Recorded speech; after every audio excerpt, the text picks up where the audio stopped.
Hey gang, on February 21st, we continued our series One Big Story by walking through Genesis chapter 3 and looking at why and when things became broken.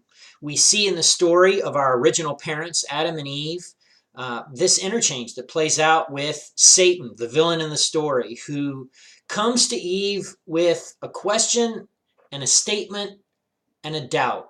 Did God really say you couldn't? Isn't God holding out on you? I mean, can you really be sure that there isn't more to this than what he's told you? And so planted into Eve's heart was doubt. Doubt that God was trustworthy, doubt that maybe, just maybe, God was holding out on her. God was somehow preventing her from getting something she really needed. And so, from that moment in the garden, that act of rebellion that Adam and Eve did together, we've been paying for it ever since. And we've been doing the same things ever since. We've been tempted the same way. If you look at a lot of what goes on under the banner of sin, it's that one, we want things our way, but two, we don't trust God. We don't trust God. We don't believe him in what he says. And so there's this aspect of we want to find out for ourselves. And for all of us who are older, we've learned the hard way. We've learned the hard way that God is, in fact, telling the truth. There are a couple of expressions of grace in the story of Genesis 3 that I want to remind you of here in this video recap.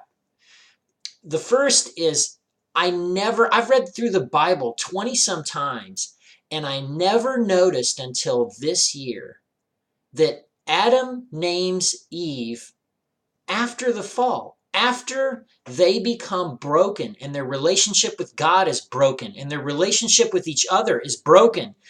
In the wake of that, Adam names Eve, and he names Eve based on her potential. You're going to be the mother of all. It's kind of the meaning of her name. And so I look at that and I go, man, if I had been Adam, I mean, my temptation would have been to name Eve, you're a mistake, or you know what your name is? Your name is stupid for getting us in this mess. And yet Adam names her for her potential. What an expression of grace. And then the other one we see in this story of Genesis 3 is that God doesn't abandon them. God searches for them in the garden. They're hiding. God clothes their nakedness. God doesn't walk away. God gets involved. And it's something that we see as a recurring theme in Scripture. And so, in order to recap what we talked about on February 21st at Generations, I just want you to remember this. Even in the midst of tragedy, when it comes to God's story, we see expressions of grace. When stuff goes wrong, when things become broken, God doesn't run away. And that's huge for you and me.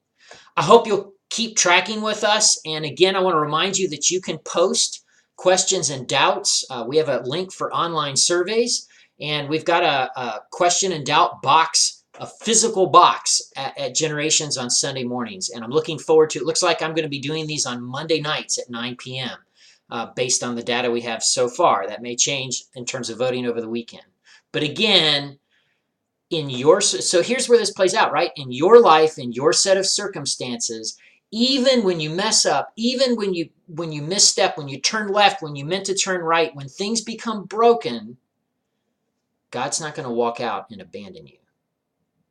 So hang in there, Team Generations, and I hope you know that God is with you and for you. And we see that so clearly in the life, person, and work of Jesus Christ. All right, gang, I'll see you later.